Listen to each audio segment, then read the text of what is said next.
Thanks for tuning in to 5 While You Drive, an American Daily Press podcast, where we bring you 5 trending topics to listen to on your daily commute. Today is September 25th, 2024. Tropical Storm Helene is in the Caribbean Sea right now, but is projected to become a Category 3 hurricane and make landfall tomorrow in Florida. Florida Governor Ron DeSantis expanded the existing state of emergency declaration to 61 counties. There are a mixture of voluntary and mandatory evacuation orders in effect for 20 counties so far. The official list can be found at floridadisaster.org/evacuation orders. The storm surges are expected to peak from 6 to 12 feet in some areas between Panama City and Tampa. Georgia Governor Brian Kemp has also declared a state of emergency. Alex Jones is in the news, and not in a good way.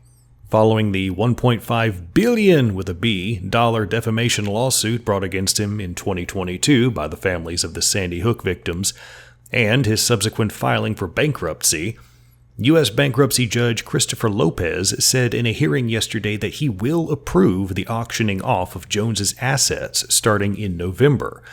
Those assets include Jones's media company Free Speech Systems, the parent company of the more likely better known InfoWars.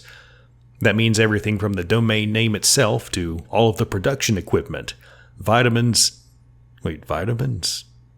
okay, and the supplement online store are all up for sale. Jones is optimistic that his fans will group together and buy the company so that he can continue to do whatever it is that he does. But despite the $1.5 billion price tag, court filings show that the total payout to the Sandy Hook families will only be about $8 million. Are you looking for a delicious cup of coffee that also supports a great cause? Look no further than North Arrow Coffee Company. Their specialty-grade coffee beans are ethically sourced and roasted to perfection, providing a rich and satisfying taste in every cup. But that's not all. Every purchase of North Arrow helps support life-affirming organizations that provide resources and support to families in need. Plus, you can get a 10% discount on your first purchase with the promo code ADP10 and support us. Don't wait. Visit northarrowcoffee.co/ADP today and start your day with a cup of coffee that truly makes a difference. Speaking of things happening in court, former FTX executive Caroline Ellison has been sentenced to 2 years in prison for her part in the biggest financial fraud in history. Perhaps that should be one of the biggest, not the biggest, but still, it was pretty big.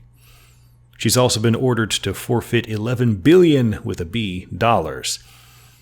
Ellison pleaded guilty to 7 charges, 2 counts of wire fraud and 5 conspiracy counts, and the maximum sentence for all of those would have totaled to 110 years in prison.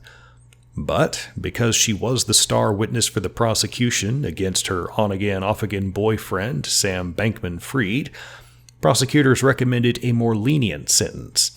And so, she will spend 24 months behind bars at a minimum security prison.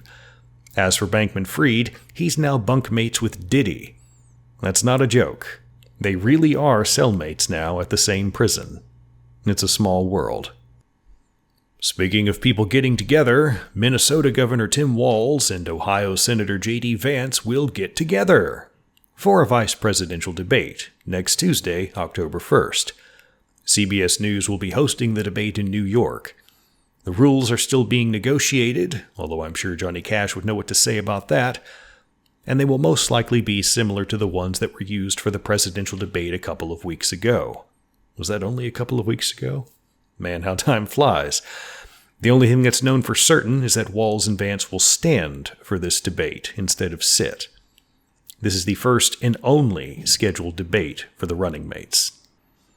Finally, in a bit of dark but ironic news, the Swiss government says that assisted suicide capsules do not meet safety standards.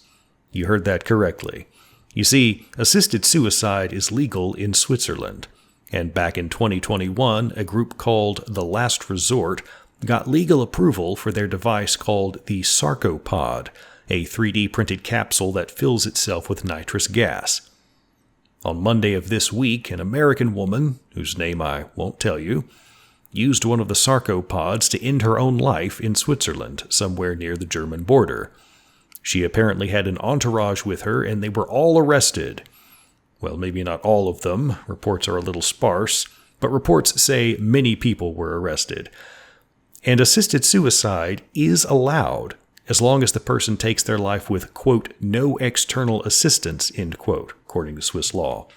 To be clear here, assisted suicide cannot have external assistance. And the suicide capsule was used successfully, but did not meet safety regulations. None of this makes any sense. But it's a very serious matter, and if you or someone you know is contemplating suicide or hurting themselves, the National Suicide and Crisis Lifeline is available by calling or texting 988. There is also an online chat at 988lifeline.org. Thanks for listening to 5 While You Drive. We hope you enjoyed your stay. If you like what you heard, give us a follow on X or visit AmericanDailyPress.com. If you'd like to leave feedback for the show, end up in the mailbag, you can shoot us an email at 5drive, that's the number 5 and the word drive, at AmericanDailyPress.com.